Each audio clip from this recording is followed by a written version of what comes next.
La parole est à Madame Erika Bareg, secrétaire d'État chargée de l'égalité réelle.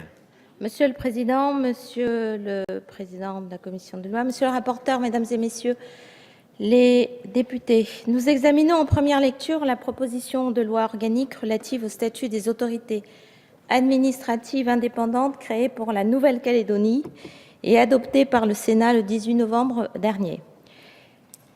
Il n'est jamais anodin de modifier le statut de la Nouvelle-Calédonie. Je ne peux que me réjouir de ce volontarisme législatif. C'est l'occasion pour le gouvernement de saluer le travail législatif effectué à la fois par Madame la sénatrice Catherine Tasca et par vous, Monsieur le rapporteur, cher Philippe Gomez. Ces deux textes, dans les deux assemblées, avaient fait l'objet d'un examen à une semaine d'intervalle les 18 et 26 novembre derniers. Grâce à une coordination étroite entre les deux auteurs des propositions de loi organique, il a été possible d'aboutir à une rédaction commune. La proposition trouve ainsi un équilibre plus réaliste entre l'obligation d'impartialité d'une part et la nécessité de désigner des personnalités qualifiées à l'expérience reconnue d'autre part. L'approche consensuelle et transpartisane qui a présidé à la rédaction de ce texte doit être saluée, car elle s'inscrit résolument dans l'engagement constant du gouvernement à lutter contre la vie chère dans nos outre-mer en général et en Nouvelle-Calédonie en particulier. Je vous remercie. Nous en venons à la discussion générale et la parole est à Monsieur René Dosière. Monsieur le Président, Madame la Ministre, Monsieur le Président de la Commission des lois, Monsieur le rapporteur, mes chers collègues. La Nouvelle-Calédonie est compétente en droit de la concurrence depuis la loi statutaire de 1999 que j'avais eu l'honneur et le plaisir de rapporter devant vous. Et pourtant, elle a beaucoup tardé à exercer cette compétence, ce qu'on peut regretter car le temps perdu ne se rattrape jamais. Et je le dis pour tous ceux qui aujourd'hui en Nouvelle-Calédonie pensent que certaines choses ont traîné. Enfin, il faut encore que chacun fasse, je dirais, comme aurait dit Peggy, son examen de conscience là-dessus. Mais quoi qu'il en soit, puisque le rapporteur nous l'a dit, c'est seulement en août 2009, donc 10 ans après, que le gouvernement de la Calédonie, qu'il présidait, que Philippe Gomez présidait à l'époque, a annoncé une loi de pays sur la concurrence, celle qui a été finalement adoptée le 24 octobre 2013, après que le Conseil constitutionnel, saisi par un certain nombre de responsables locaux, ait validé la totalité des dispositions de ce texte. 2 ans après, l'ensemble de ces dispositifs, eh bien, on s'aperçoit que la haute autorité n'est toujours pas en place. Alors pourquoi ? Écoutez, on l'a rappelé, et le rapporteur, avec malice, n'a pas omis de le rappeler, puisque l'un des responsables de cet état de fait qui a rendu, je dirais, les incompatibilités trop rigides par souci justement d'une indépendance n'était autre que votre serviteur, et qui s'est opposé d'ailleurs à un amendement qu'on avait pensé un peu plus laxiste de notre collègue Gomez. Mais il s'est révélé à l'usage que c'est lui qui avait raison et que c'était le rapporteur que j'étais qui avait tort. Je le reconnais volontiers. C'est la raison pour laquelle, ultérieurement, j'ai donc poussé, quand on s'est aperçu, si vous voulez, de cette difficulté, j'ai poussé à ce qu'on puisse la corriger le plus vite possible, car la Nouvelle-Calédonie avait besoin de cela. La parole est à Monsieur Gosselin. Merci, Monsieur le Président, Madame la Ministre, Monsieur le Président de la Commission des lois, Monsieur le rapporteur, cher Philippe Gomez, mes chers collègues, nous avons effectivement quelques singularités. Ce matin, nous terminons cette partie de session par un sujet sur les autorités administratives indépendantes, alors sans doute très localisé, Il s'agit d'une en particulier ou des autorités de Nouvelle-Calédonie et nous reprendrons à la rentrée sur des textes qui nous viennent du Sénat sur les autorités administratives indépendantes. Voilà sans doute un élément de bon augure. Et puis saluer aussi, deuxième aspect, la singularité de notre rapporteur qui effectivement se trouve cumuler finalement 2 rapports sur sa tête. De là à dire que c'est une sorte de Janus constitutionnel, il n'y a qu'un pas que je ne franchirai pas, mais nous pourrions soumettre la question dans le cadre d'un concours d'éloquence, par exemple, à de jeunes juristes. Je suis sûr qu'il y a là matière à réflexion, mais rassurez-vous, chers collègues, cher Philippe, vous n'avez rien d'un monstre, à défaut d'être le Janus en question. En tout cas, enfin, nous y voilà. Et puisque nous sommes peu nombreux, j'aurai un mot un peu badin, sans doute un peu anglais, en disant que parfois c'est un long way to go to Tipperary, mais c'est aussi long way to go to AAI. Long chemin, effectivement, depuis de longues années.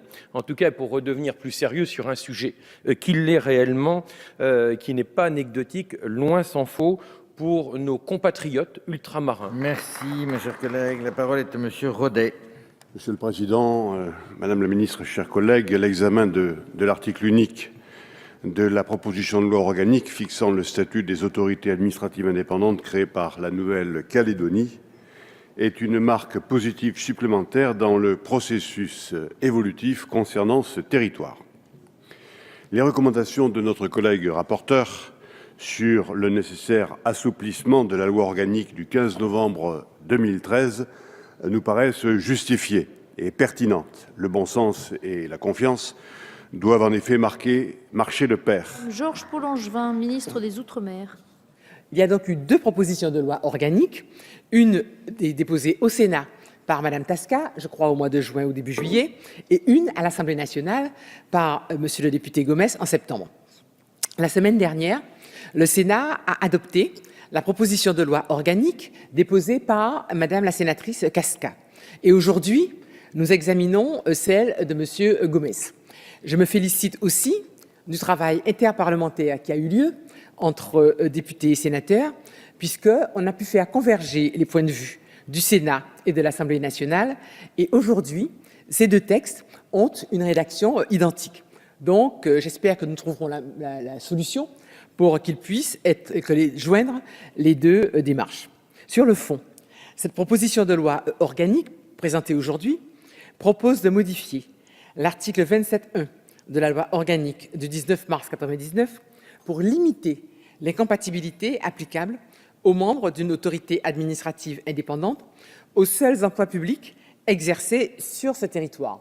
En d'autres termes, un fonctionnaire d'État, tel qu'un universitaire ou un magistrat, pourra exercer les fonctions de membre de l'autorité administrative indépendante. Conformément aux observations formulées par le Congrès de la Nouvelle-Calédonie, un régime plus rigoureux pour le président de l'autorité de la concurrence sera mis en place. Le texte propose également la mise en place de délais de carence appelés à faire obstacle à la désignation d'une personnalité qualifiée si, au cours des 3 années précédant sa nomination, elle a exercé un mandat électif ou un emploi public ou détenu des intérêts considérés comme incompatibles avec les fonctions. Cette mesure, également souhaitée par le Congrès, doit permettre de renforcer les garanties d'impartialité des autorités administratives indépendantes. Autrement dit, aujourd'hui, la proposition qui vous est soumise trouve un équilibre réaliste entre l'obligation d'impartialité et la nécessité de désigner des personnalités qualifiées à l'expérience reconnue. L'intérêt de la Nouvelle-Calédonie et de la lutte contre la vie chère aura donc été le fil conducteur de l'approche consensuelle qui a présidé à la rédaction de ces textes, et je ne peux que m'en féliciter. Je vous remercie. Merci Madame la Ministre. Nous ouvrons la discussion générale avec Monsieur Yves Gégaud pour le groupe Union des démocrates et indépendants. Vous avez 10 minutes, Monsieur le député. Merci Madame la Présidente, Madame la Ministre, Monsieur le Président, Monsieur le rapporteur, mes chers collègues. Moi, je me réjouis que ce texte vienne en débat. Je veux remercier le rapporteur et l'auteur de ce texte, sa pugnacité sur ce sujet et de sa détermination. Il appelle évidemment un soutien du groupe UDI, mais pour ma part, il appelle 2 réflexions.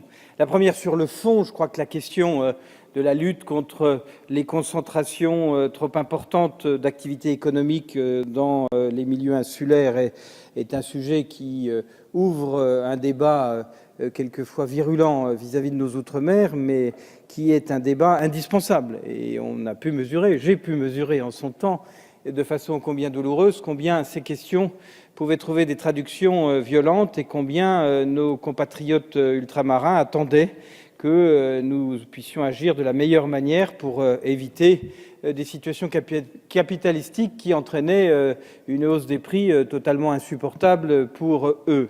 On peut donc se réjouir que cet outil de cette autorité indépendante, grâce à la loi qui, j'espère, sera votée aujourd'hui par l'ensemble de notre Assemblée, puisse enfin exister et se mettre en place de façon concrète. L'adoption de ce texte signe l'aboutissement de long processus législatif pour parvenir à la création d'une autorité locale de la concurrence. Donc nous nous réjouissons de l'adoption de ce texte tant attendu par, je veux dire, la collectivité nationale dans son ensemble, mais par nos compatriotes néo-calédoniens en particulier. Et je crois qu'on peut remercier et féliciter notre collègue Philippe Gomez qui, avec le dynamisme, la fougue et l'enthousiasme qu'on lui connaît, a su trouver les mots pour convaincre tout un chacun de la nécessité d'adopter ce texte particulièrement important. Je vais donc mettre aux voix l'article unique de la proposition de loi organique. Qui est pour? Qui est contre? La proposition de loi est adoptée. Prochaine séance.